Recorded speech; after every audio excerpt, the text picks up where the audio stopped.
Hello, I'm Stuart Craner, co-founder of Thinkers 50 and director of the Business Ecosystem Alliance. Welcome to this session, Exploring Rendanheyi. If you would like translation into Japanese or Mandarin, please click the language button at the bottom of the screen. We have a stellar lineup who will help us get into the practicalities of making some of the great ideas around Rendanheyi make the leap from theory into reality. We have some great speakers, so it promises to be a really interesting session. As always, please send in your questions and I'll be sure to pass them on later in the session. Joining us today are Joost Minnaar, the co-founder of Corporate Rebels. Check out Joost's book, Corporate Rebels, and the Corporate Rebels website for some fantastic stories of truly world-changing organizations. Alongside Joost, we have Michael Lee and Wesley Koo from the French Business School INSEAD, who will share insights about how Rendanheyi is practiced at hire in China. Then we have Oleg Remiga from the Moscow School of Management, SKOLKOVO, who will share insights about how Rendanheyi is practiced at hire in Russia. We have João Domingos from Fujitsu Europe, who will provide insights on how Rendanheyi is being practiced at Fujitsu Europe. João's company is the first in the world to receive Rendanheyi certification from the EFMD. And finally, we have Harsha Bharadwaj from Jaipur Rugs, one of the most brilliant companies I've ever encountered, who Corporate Rebels have written about really powerfully. Great company. And Harsha will share insights about how Rendanheyi is practiced at Jaipur Rugs. So let us start with Joost. Joost, you assembled this lineup of great speakers to explain how aspects of Rendanheyi are being reinterpreted and put into practice. Can you explain your logic? Thanks, Stuart. Yes, sure. I have invited this lineup to show actually different stages of Rendanheyi. So we will start the session with Wes and Mike sharing some of the highlights of the INSEAD business case we have been developing over the last year about how Rendanheyi is actually pioneered in China. So this will be more about the newest developments of Rendanheyi. Then Oleg will follow up with showing how some of those elements are translated to some of the subsidiaries of hire in other cultures, in this case in hire Russia. Then we will go on to João will show how Rendanheyi can be actually transferred or can be adapted by other companies that are completely outside of the hire ecosystem. And we will finish with Harsha that will give their perspective of more of a company that's on the beginning of implementing parts of Rendanheyi in the company. So we'll have two perspectives of other companies, like João will give a little bit more perspective of a company that's already longer on the journey of implementing some elements of Rendanheyi, and Harsha will more, I guess, talk about the exploration of which elements could work in their culture and which ones not. So that's the logic. I hope it's kind of logical.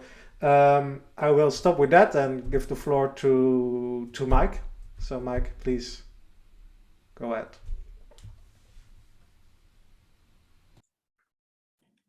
So I think Wesley's going to kick us off, and then I will chime in afterwards.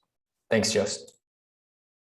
Yeah, thank you, Joost, for the kind introduction. My name is Wesley, and I'm an assistant professor of strategy at INSEAD. We're known as the business school for the world, and I'm based in Singapore. Mike is based in France. I'm actually speaking to you from Los Angeles right now, so it shows you the international nature of this collaboration and the whole process involving Rendanheyi and the research of it. So today, Mike and I want to share our kind of insights on a business school case that we have written along with Joost Minnaar from Corporate Rebels. We want to show you the overview of the case is about, and also a couple of the main teaching points going forward. Mike, next slide. So we have spent a painstaking effort in the past year and a half or so to interview numerous, top managers at hire, and also the middle managers and also external stakeholders in the Rendanheyi process to understand what this process is about and understand how hire is kind of structuring its own internal ecosystem to pursue new innovations. So as an overview, the case contains 4 main parts. We start off by looking at the consumer market landscape and take notes of the rise of smart products and services around the world. And second, we take a look at how Hire is pursuing a strategy called an ecosystem brand strategy. And third, we go over the history of Rendanheyi and briefly describe the unique organizing model of Rendanheyi. And fourth is really the meat of this case, where we go into these detailed examples about the Peking Rostock project, and also other examples of EMCs in the Rendanheyi model, and talk about the organizing principles that make the EMC system a success. Next slide, please. All right, so let's briefly talk about the rise of smart products and services and borrow from Porter and Heppelman's model from 2014. So from the beginning, right? So we have individual products that really don't talk to each other. So here you can have a car, you can have a chainsaw, you can have a tractor that don't really talk to each other. But what makes a product smart is the fact that they are talking to one another and connected to one another. So if you take a look at step 2 and step 3 here, you'll see that these products have these added features that allow them to communicate with one another. And step 4 and 5 is even more advanced, where you have these add-on systems that allow these products to self-update and upgrade while talking to one another. So the rise of smart products and services is really the backdrop of our teaching case that produces this environment that's fruitful for a business model like Rendanheyi. Thank you, Mike. So just to show you a couple of quotes of gathering the process. So Mr. Zhang Ruiming back in 2016 was already talking about, the day of the traditional home appliances are gone. We really need to have an initiative to softwareize the traditional home appliance landscape in order for them to be smart in the true sense of the word. And in our interview with Mr. Wu Yong, who is the head of Internet of Food at Hire and vice president at Hire Group, and then Mr. Wu told us that as early as 2014, Hire started thinking about transforming the traditional appliance landscape into an ecosystem or platform. And in 2015, the phenomenon of smartphones and smart appliances was really driving this revolution, because they saw that IoT, Internet of Things, is really about the connections, and they needed to form this basis of connections between home appliances. So to give you a concrete example of what kind of smart products or connections we're talking about, here is a photo illustrating the 3-winged bird ecosystem brands at Hire. So in this case, if you go home and say one command, something like, I want to take a nap, right? So the one command can trigger a series of actions among these different appliances, home and devices. So for example, the vacuum cleaner can get started on the cleaning, and the AC can get started, and then the humidifier adjusts the humidity to a comfortable degree that is for the purpose of napping. So that example of how smart products work and why Hire decided to adopt an ecosystem strategy to integrate these different home appliances in order for them to work with one another. So here comes the first major teaching point of this case that we wrote. I think we had a session on ecosystem before, but here there's one strategic tension I like to highlight. So in ecosystems, you have a lot of external players join in order to create value for a particular purpose. And there's a tension between control and autonomy. On one hand, as the owner of the ecosystem, in this case Hire, you want to exert tight control on the end products so that the users or the end customers can see a valuable experience. But on the other hand, you want to grant autonomy to these external players in order for them to be innovative. One more click, Mike. No, there are 2 more pictures before. Yeah. Yes. So examples, for example, for autonomy, would be a platform like Wikipedia, where these external players, you and me can post articles, and in China you can think of platforms like Zhihu, right? All the users can post articles, so granting autonomy to the users to be innovative. And on the other extreme, you have Tesla, who wants to control their battery manufacturer so that they build this giant gigafactory. These gigafactories around the world in order to have Panasonic produce these battery systems inside their underneath the roof, if you will. Okay, one more slide. And Hire in this case adopts a very unique model in Rendanheyi because it's really an internal ecosystem. What Hire trying to do is to get these internal participants, whether it be an individual or a department, to bid for projects so that they're acting like competitors with one another. In this competition, you are actually granting them more autonomy for these players to innovate, to compete one another. So these players are actually internal players, but in a way, they're also external as well. So in summary, through this strategic approach, what Hire is trying to do is to achieve a unique balance between tight control and full autonomy. Okay, so I'll leave you at this point and hand the floor over to Mike to talk about some of the organizing or organizational principles that underlie the Rendanheyi model. Go ahead, Mike.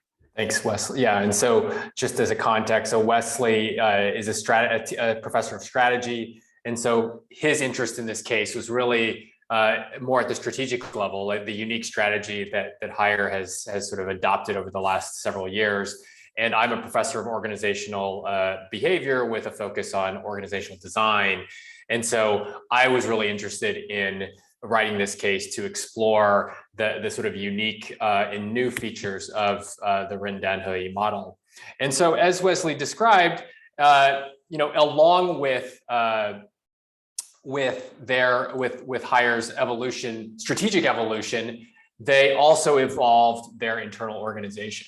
And broadly, we talk about this in the case as this evolution from what Hire described as or called platforms, which at Hire were really these groups of loosely connected micro enterprises.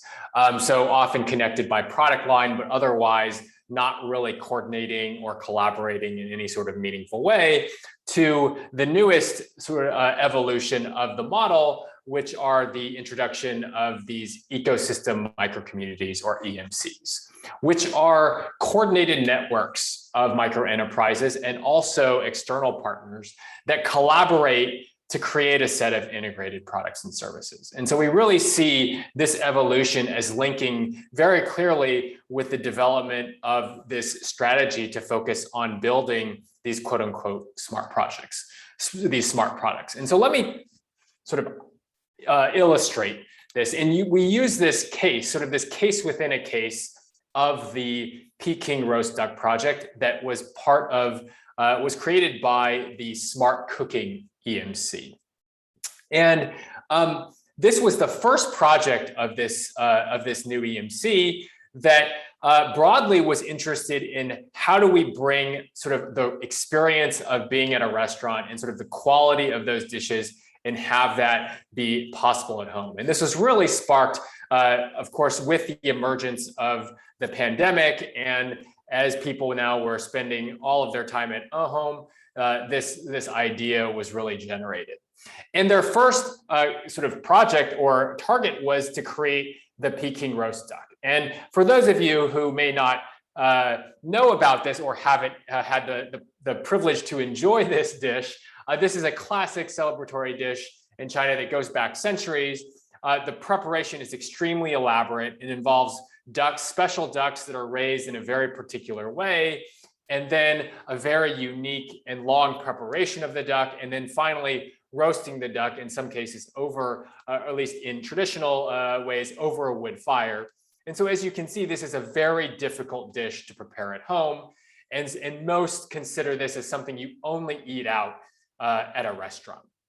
But the Smart Cooking EMC wanted to take this as a challenge, right? To sort of this powerful symbol. If they could make the Peking roast duck accessible and doable at home, then they really could feel like they sort of had a foothold in the market.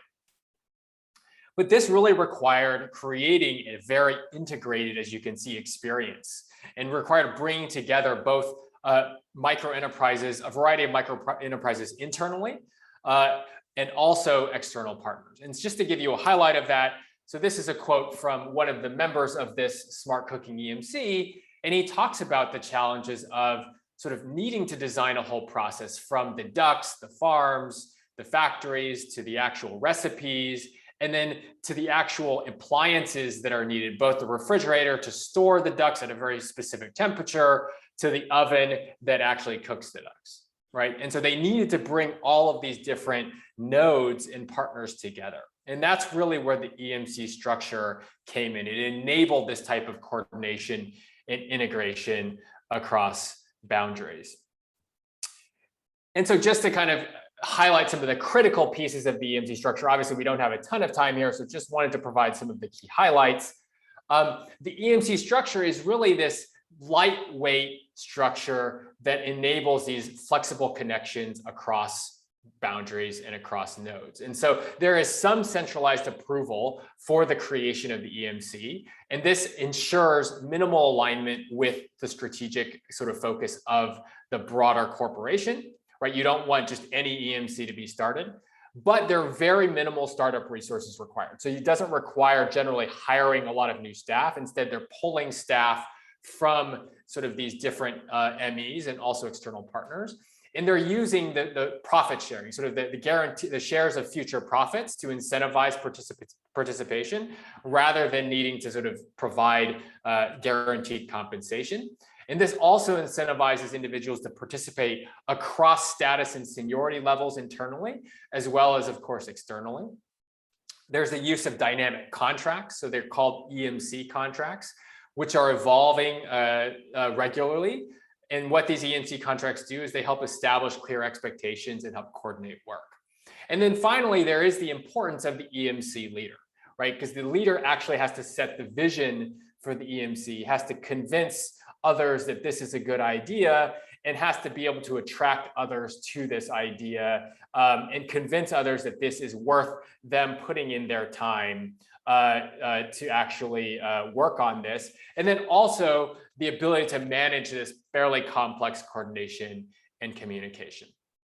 And so just wanted to touch on some of the key teaching themes from an organizational design perspective that I think this case can really highlight and that I'm excited to teach. And so one is, just sort of quickly, the alignment between strategy and structure, right? This is a classic principle of organizational design, and I think this is a really interesting case of how the evolution of this ecosystem brand strategy that Wesley talked about really also aligned with the evolution of this internal organizing model to enable that. Second, I think just this introduction of marketplace dynamics within organizational hierarchy. So these sort of internal hybrids are becoming more and more common, but many students that enter the MBA classroom have only worked in conventional hierarchies. And so actually opening their minds to these alternatives, I think is very, very powerful use of the case. Third, I think, is that this case highlights how organizations can resolve some core organizational design tensions. So for instance, the tension between agility and flexibility on the one hand, and coordination and control on the other. And then also the tension at the individual level between really having high upside and strong sort of high-powered incentives, but also sort of the trade-offs with stability and job security. And then finally, which I think this is a theme that we'll be talking a lot about today in this panel, the cultural contingencies of this type of model, right? I think this case really begs the question of how portable is this model, and what aspects of this model are the most portable, and which aspects of the model may be less portable and may depend more on sort of having the right cultural context. And I'm excited to hear from others on this panel who I think will be shedding light on this.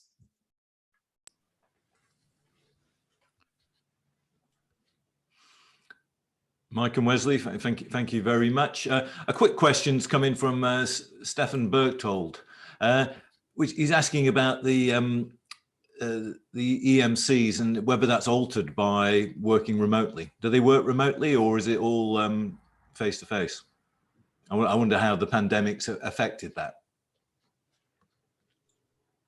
Yeah, it's a good question. I mean, this is not something that we focused on too much in our case. I mean, actually, at the time of our research and writing of the case, they were already back in the office, right? So China had very little community spread, and so everyone was at the office.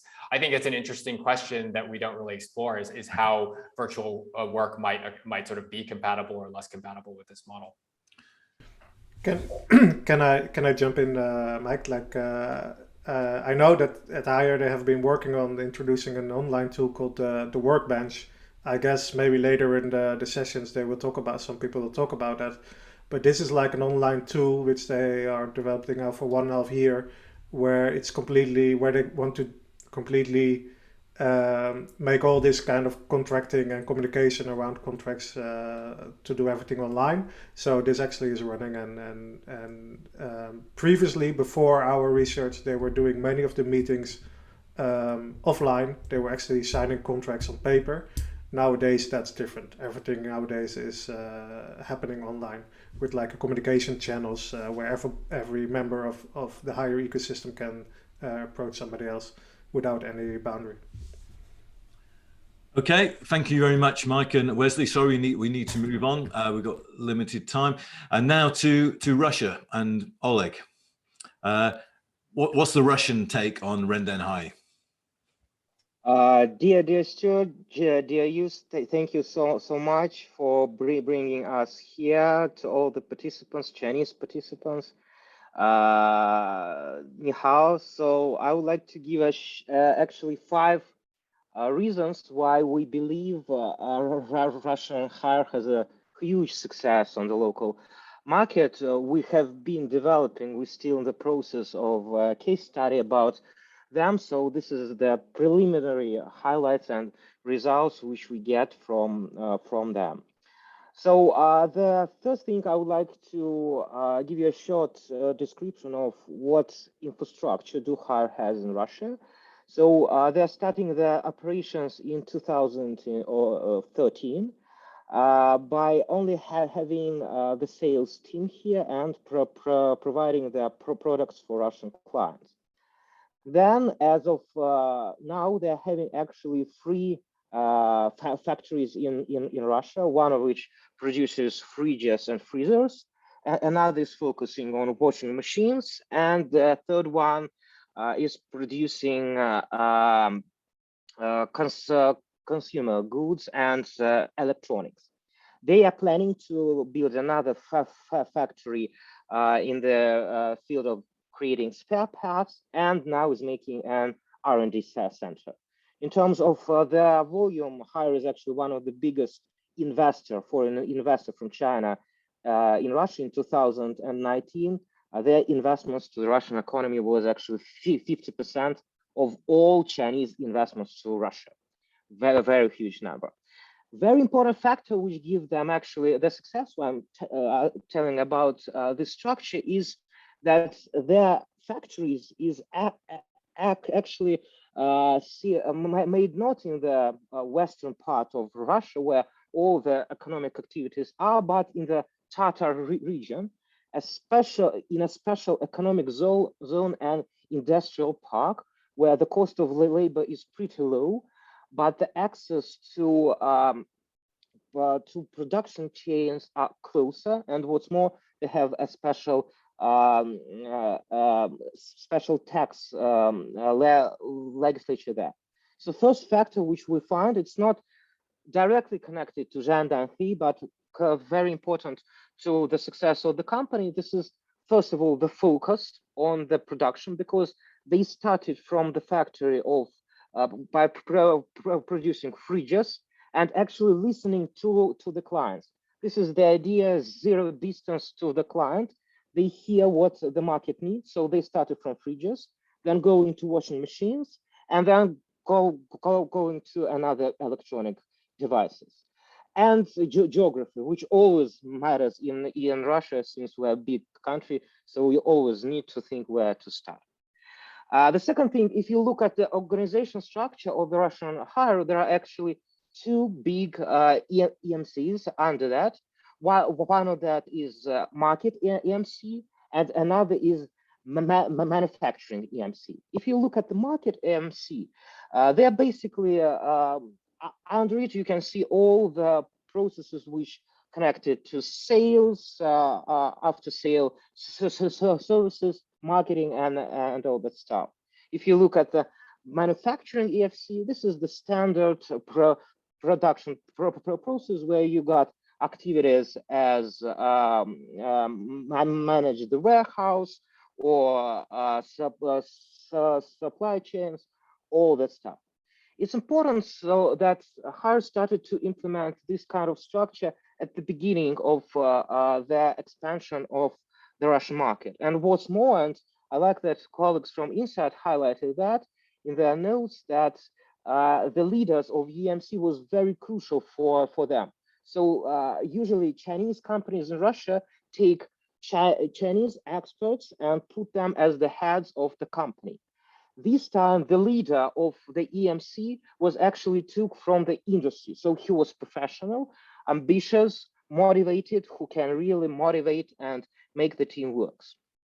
So the key factor here also very important, that under this EMC structure lies operational platforms, as it is in a standard model of Rendanheyi, which covers finance, hire, IT, and all that stuff.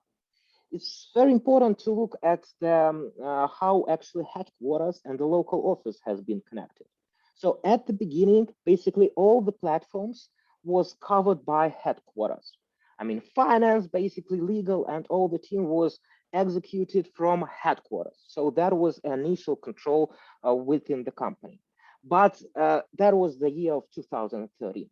But then year by year, they started to delegate these platforms and these activities on local EMCs. So this is important things, just to share the control with the local offices. So as it is now, the year of 2029, headquarters had only one control within Russian Hire in terms of platform.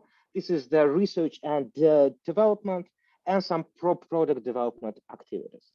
Nevertheless, they are also planning to give this to local office in presumably two years, when the local R&D center will be created. So the second factor, the success factor, is how the headquarters and the local operations has been organized. The delegation from headquarters to local offices to local EMCs was crucial. Then we dig a lot into the manufacturing EMC, and we found that at the beginning, it was actually very classical. The production platform was organized according to classical production lines. And then they implemented the Rendanheyi framework, basically through profit sharing and smart contracts within the factories, and actually change the initiatives for the basic workers. But at that time, they had a very interesting legal issue. This is the cultural aspect. The thing is that according to the Russian legislature, your employee, like a usual worker at factory, he cannot be part in the profit sharing according to Russia legislature. So legally, you can not do this.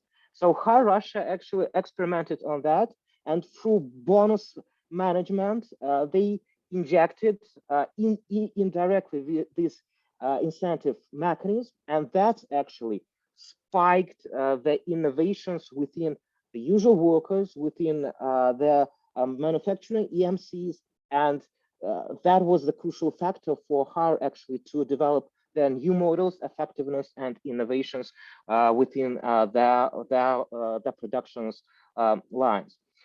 It's important actually, this innovation factor within Russian Hire, because if you look at the Sky scorecard, Hire Russia is now on the stage, if you look at eco result, at the stage of premium brand. And in terms of EMC contract, how Russia is on the stage of self-motivation. So to develop their position on the market, and as it is now, they're focusing as being like the leading position as a premium brand, they would like to go to smart home platform and later on to ecosystem platform, providing all the means of white goods and interconnectedness between them to the client. Without innovations, it is impossible to be done. And of course, if we look deeper at the market EMC, then we can see very big results, how actually the market share of Hire Russia changes. And this is a solid numbers, because when we work with, for example, our clients regarding Rendanheyi, they always say, hey guys, how we measure success? And this is the numbers which Russian Hire basically has. So if you look at market share of Russian Hire, in 2013, it was 1.4%. And in 2020, it has increased to 14%, 1.4 on the Russian market. This is regarding the white goods industry. If you look at the refrigerator industry in Russia, it's even higher than it's now 17%. If you look at brand awareness of Russian Hire, in 2013, it was like 17%. Now it's 53%. Basically, now the clients knows them better, much more better, and the business has grown 14 times in 7 years. How it has been even done? Even during the COVID crisis, the share of the market share of Russian Hire increased by 2%. That was done through promoters and partners, because during the COVID crisis, the Rendanheyi model within the sales team of Russian Hires actually made a very good results, since it is very adaptive. They give more flexibility to promoters and partners to be independent in terms of the clients, of how they promote Hire goods, and they have a very good result in this field. And what's more, now Hire Russia is developing, I've talked a lot about innovations, they're developing more to e-commerce platform. So the next step after going into online sales through promoters and partners, now Hire Russia is going deeper into building an e-commerce platform where users can buy all the initial goods and services on that platform. So it has the name of Evo application. So I hope this product is going to be a huge success on the market. So presumably that's it, what I want to say. Of course, it's a highlights. 10 minutes is not enough maybe to present in all the details which has happened in Hire Russia, but still these 5 factors of success which we see in Hire Russia says that first, Rendanheyi can be applied in Russia with the Russian specifics. And the second point is that by doing this, at least on the case of Hire Russia, you can achieve a pretty measurable and good success. Thank you so much. Brilliant, Oleg. Thank you very much. I think the level of adaptation is really interesting, and I think that will become clear as well when we learn more from our next speaker, who is João Domingos. João is from Fujitsu Europe. Fujitsu is a hugely innovative company. It developed the world's fastest supercomputer, but has a very strong Japanese culture based on Japanese engineering excellence. But João has helped Fujitsu Europe be the first organization to be certified by the EFMD in Rendanheyi. So João, could you share what you've done and what you've learned? Of course, Stuart. First, let me thank you and Just for the invitation, and also to the rest of the panel. It's good to come session after session and still learn a lot about Rendanheyi. So thank you to Oleg and the 2 colleagues from INSEAD. It's really interesting. So I'm going to put on the screen a presentation or a few charts that from a Fujitsu point of view, I would like to share with the panel today and with everyone that is listening. I always like to talk about Rendanheyi, but to give first the context of who we are and what we are trying to do. And Stuart, you were very kind with your initial words on Fujitsu. So just so that everyone knows, we're a Japanese-based company that is more than 80 years old. And one of the things that also triggered my mind when learning about Rendanheyi and learning about Hire is that in Fujitsu we have this objective to have another 80 years to live after doing the first 80. And one of the examples that in business schools, in sessions like this one, everyone always talks about is the example of Kodak.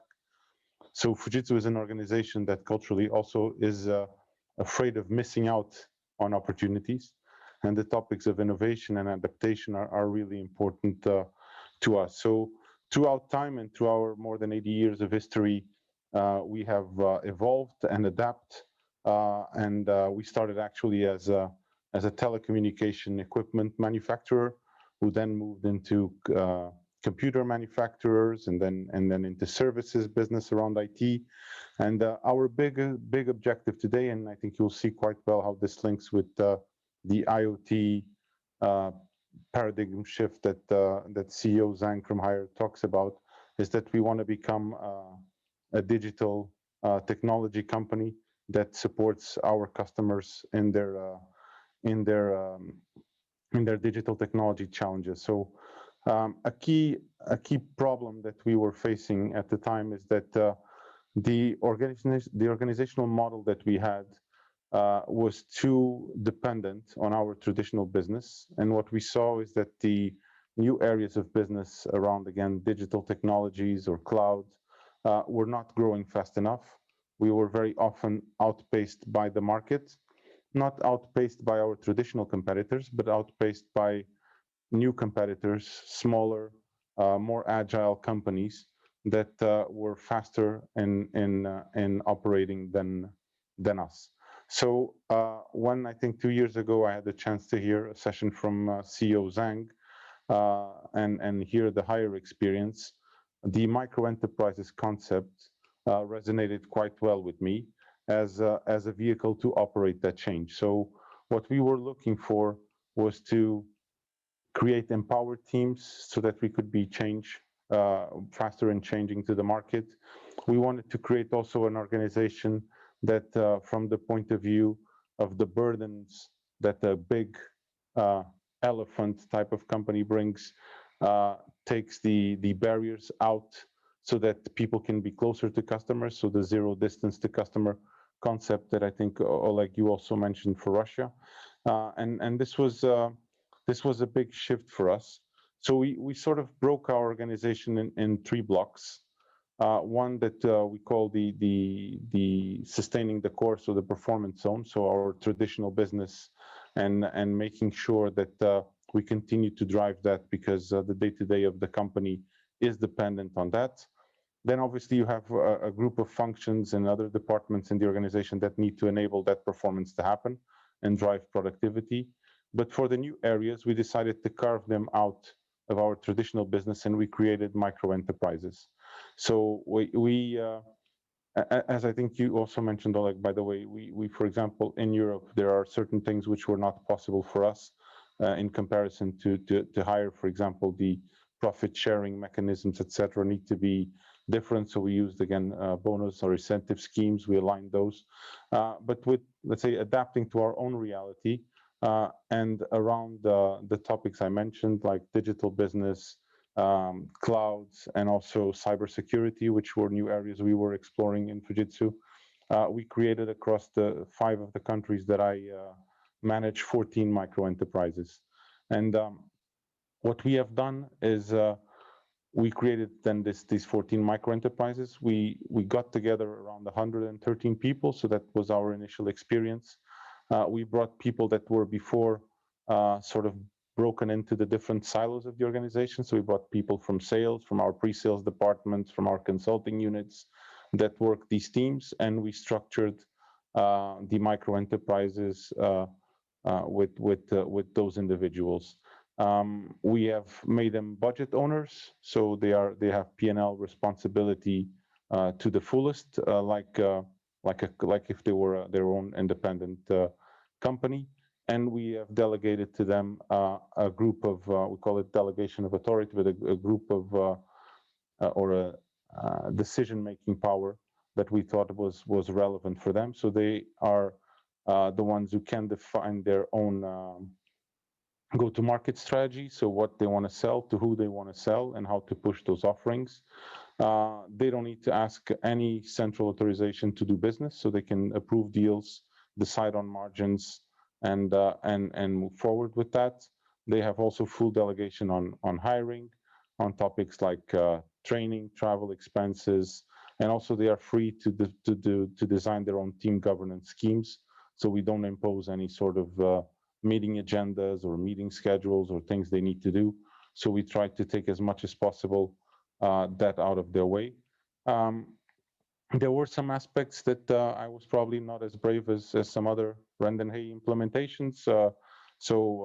We have, from a portfolio point of view, they do not design their own portfolio because we have a group-wide portfolio that we need to respect. They can adapt it but not change it.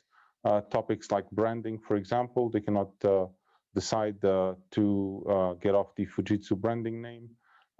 These are things that we will potentially revisit at some point in time, but as our first part of the journey, we didn't change that.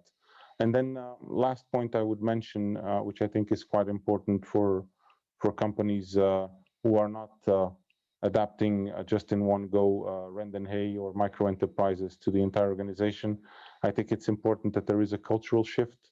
So we have built a small central team to facilitate any problems that the micro enterprises would encounter, to make sure that if other departments were raising barriers in Fujitsu, because there is always a bit of a resistance to change from the traditional organization, we were making sure that that was tackled and that we were supporting the micro enterprises in their journey. Last point, and I know a lot of companies also mentioned that, and I do recognize that financials play a key role in every metric and in every conversation in the corporate world. But for us, this was about business growth, obviously, but not only. We really wanted to increase employee engagement and customer satisfaction. So for us, this was critical. I mentioned this in the earlier session to Stuart and Joost and those of you who are listening. In terms of results, and we have been on this for 18 months, we have seen our digital business grow more than twofold. So we doubled and in some cases tripled the size of our business in the digital areas. In the cloud space, we are growing double digits and above market average. Our employee engagement has risen by more than 10 points and is currently sitting above benchmark. And for customer satisfaction, we completely in just 1 year took out any dissatisfied customers, so detractors, and we have currently today, I think, a pretty good net promoter score for these areas of business that we are tackling. So I'm quite happy with what we have achieved. I'm not sure, I always say this, where we're headed. We are creating more micro enterprises. We are testing this concept in new areas of our organization. Maybe one day the entire organization will probably look a lot more like Hire does. Maybe not, and we'll stick with the ones we have. But that's the journey we're in, and for us, this is a learning journey more than anything. And this is the process we have gone through, Stuart and Joost. So I hope this has been useful to give a context on Fujitsu's journey. That was brilliant, Zhao. Thank you very much. Okay, can we just deal with a question from John Ingham? Talks about he said the downside of this approach tends to be tensions between the carved out innovation areas and the traditional parts of the business. So I suppose, well, what he's saying in your case, is there a tension between what you're doing in Europe and Fujitsu worldwide, and how do you manage that? No, so between Europe and the rest of the organization, that's not where the tension is, but because I didn't shift my entire organization into the micro enterprise model or adopted Rendanheyi across the entire organization, there are tensions between the micro enterprises we have created in each territory and the existing business. I think it sounds naive, but it goes a lot about communication, reinforcing the message. I spend, although this is not the biggest part of my business yet, I would say that I spend approximately 50% of my time with the micro enterprises and with the rest of the teams, talking to them, removing barriers, explaining what we're doing, involving other people, also launching the challenge if they want in the traditional areas to launch such concepts and how we would do that. So my solution so far, Stuart, seems like a candid one, but is communication, and be very attentive to where those tensions are. Thank you very much, Zhao. That was great. Now, we're under time pressure, so we're coming to our final speaker, Harsha Bharadwaj from Jaipur Rugs. And Jaipur Rugs is a fantastic story, brilliant company. Harsha, what do you make of all this, and what's your take on Rendanheyi? Thanks, Stuart. Thanks for kind words. I hope it's clear to the audience. Yes, thank you. Yeah, thank you to all the other panelists who gave me a lot more insights about Rendanheyi today. In the last couple of years, the founder of Jaipur Rugs, N.K. Chaudhary, have been meeting a lot of people in the community of teal and self-management, Rendanheyi, and various other ways of calling the better ways of working environment. And we have learned a lot from these people, and we tried a few bits in our organization. And I would like to share what we have learned, what we have implemented as experiment, and I would like to share the success stories as well. Just giving you a brief about our organization. On the right side of the screen, you have Nandkishore Chaudhary, who is called as NKC, is the founder of Jaipur Rugs. He started Jaipur Rugs in 1978, borrowing $200 from his father by setting up 2 looms at his home. At this point in time, these weavers were considered as untouchables in the country. And while working with these people, even his own family looked down upon him for working with these people. And at the same time, the weavers who used to work with contractors were completely exploited in terms of financial terms and the way the knowledge is being distributed among the weavers. At that point in time, NKC saw the creative capacity in these weavers, and he started celebrating with the weavers, so much so that in the year 96, when we had a good amount of profits generated, we gathered around 6,000 weavers that we have had back then in one place to distribute the profits generated as a bonus and also celebrate it as a festival. As an individual, he always had an eye towards bringing out the potential of human beings out. He wanted people to work at their fullest capacities. Following his footsteps, there was this interesting project that had come up in the year 2012 called Manchaha, which means from the heart. Traditionally, in any carpet industry, designs of carpets were given by academically qualified designers to the weavers to weave. However, in this particular project, weavers were allowed, or I don't know if I can use the word allowed, but weavers were asked to design the carpets by themselves. This was the first time in the history where weavers were looked as the designers, as the artists, and their creative capacity has come out in a way that today we have won around 6 global design awards for our weavers who have designed these carpets. These carpets designs, they range from various aspects of their lives, what they see in their day-to-day life. And the recent carpet which had won the Design Global Design Award was in lines of creating a world of machines. Trust me, these women who are designing these carpets have never been to primary schools. They have not even been to a place outside their village. For them, this matters huge. And for NKC, this is what he wanted to see in the community that we have been working with. To scale this project, we have fortunately come across meeting used Minar a year ago, who is the co-founder of Corporate Rebels, and then he has introduced us to various people, which includes Zhang Rumin, Yosdi Block, and Dunya Reverter as well. And last year in 2020, Rendanheyi OpenTalk, NKC was one of the guest speakers, and he's the winner of Zero Distance Award 2020. From that, the mutual respect between Zhang Rumin and NKC had taken to the new heights, where if you see the center screen here, this is a handwritten letter by Zhang Rumin, which he had sent to NKC very recently. And in this particular journey, Dunya Reverter has helped us a lot in bringing the theory to the practical manner.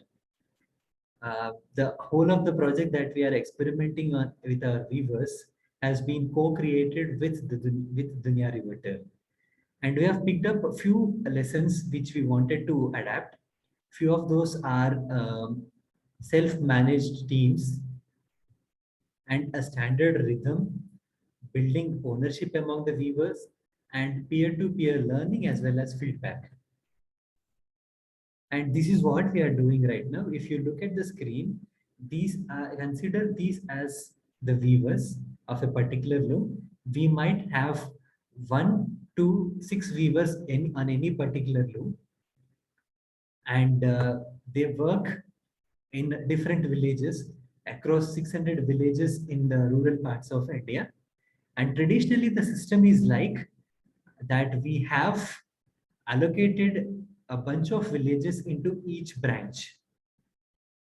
And we have around 8 branches like this, and each branch may have around 200 to 300 looms, where we have around 700 to 1200 weavers.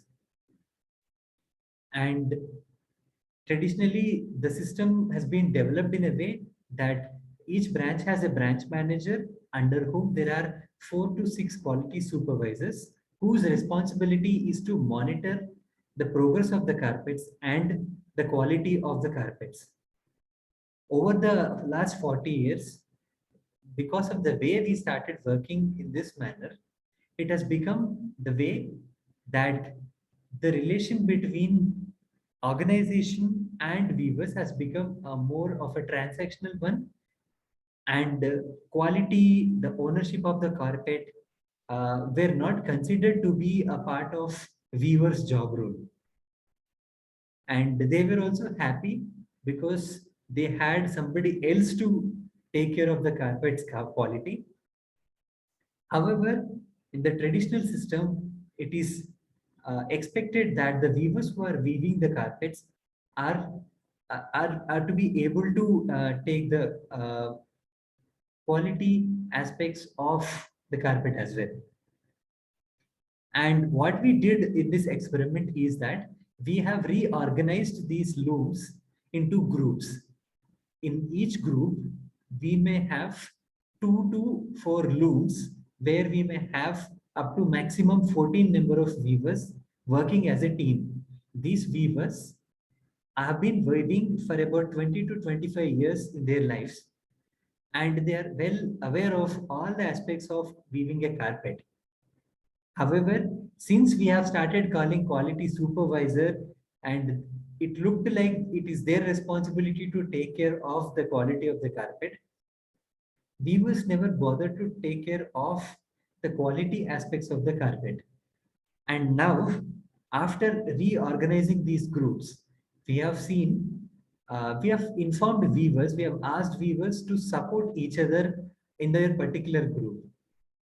And you'll get to see how this is working in the upcoming slides. However, the process includes a meeting on each day at the loom level, which will take 10 minutes of their time. And weavers of that particular loom will meet to discuss the quality aspects of the carpet, which includes on-time delivery, having no defects, and having no wastage that is being created unnecessarily. And how they are doing it. they are given a check card, which is a checklist kind of a thing, where they have 10 to 12 parameters which they measure their carpet against and support the other looms in their particular group.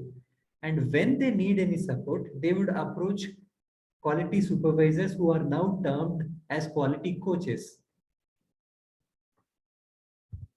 Moving ahead, giving you an example of how it is working, I would like to show you a video.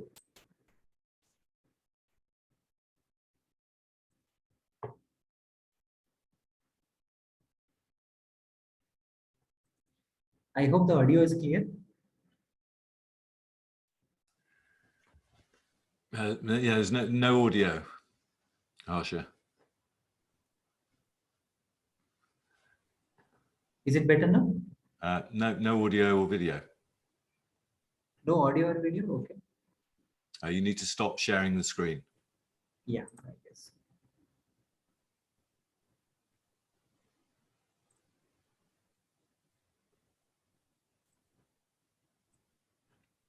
Can you see this now? Yeah.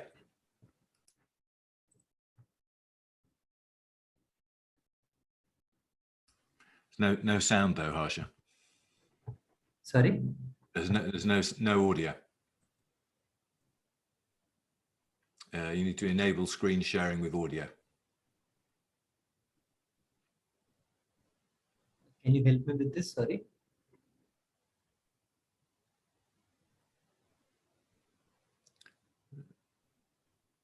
Try sharing it again with audio enabled, and then it should work.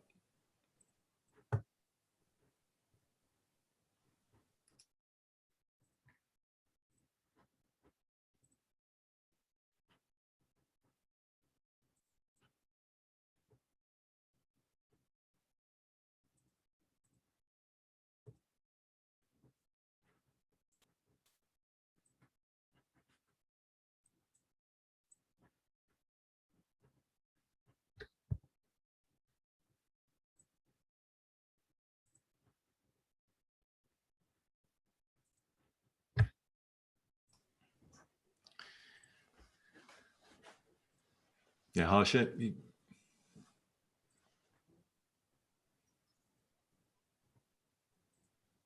Is it better now? There's still no audio. Why? I think we.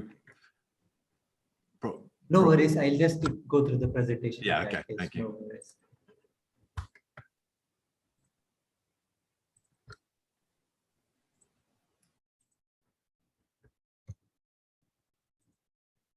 So just giving you examples, like these weavers today, who were dependent on each of the activities on quality supervisors or branch managers for every single aspect.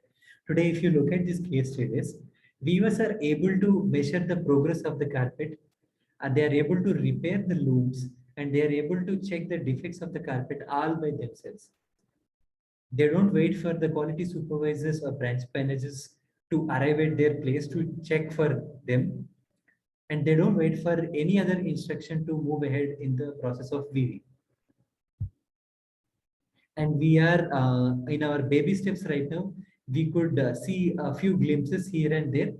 We would like to build it and scale it across the organization. And I think this is just the beginning that we could see.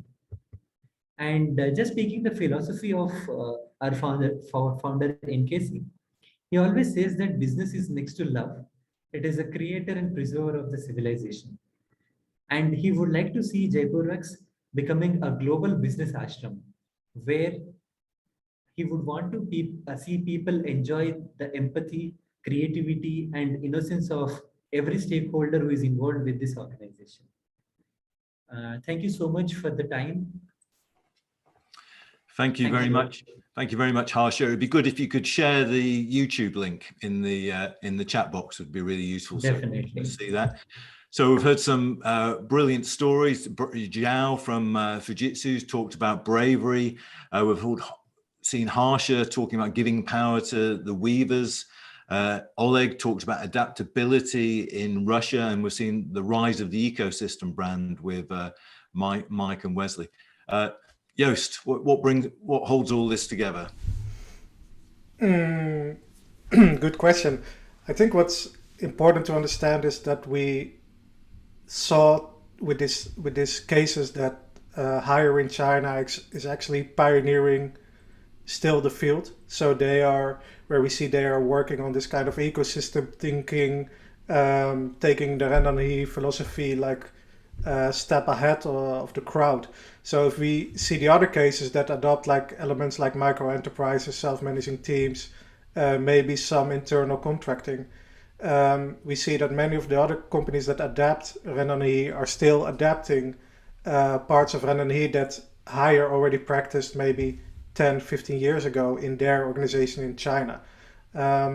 So I think this, once again, I think what Zhao says is like Rendanheyi is like adapting Rendanheyi is like a journey. It's a journey where you start maybe with introducing self-managing team, micro enterprises, and slowly build up onto that and maybe go later on into adapting EMCs, ecosystem thinking, three-wing bird or scenario thinking. These are all elements we only know from last year, having been like developed last year or over the last 2 years in China, in Qingdao actually, and also in what we know is that also in Hire China, they are not practicing this like over the entire company. There's like just a few pioneering teams, like Mike and Wes talked about the Peking Duck project.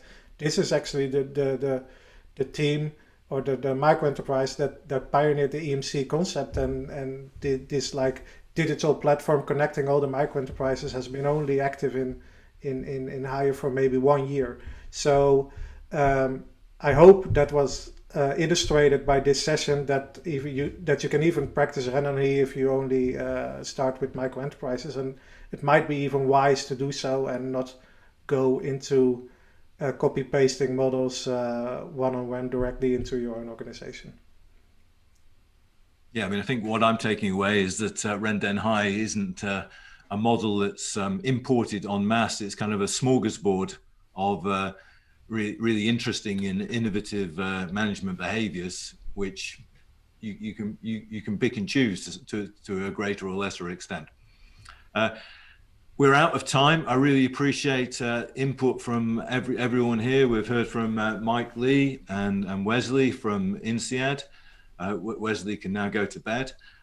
We've heard from Oleg and offering a very Russian perspective. It was really interesting. Zhao Dominguez from Fujitsu, who's actually putting it to work. So that was fantastic to hear.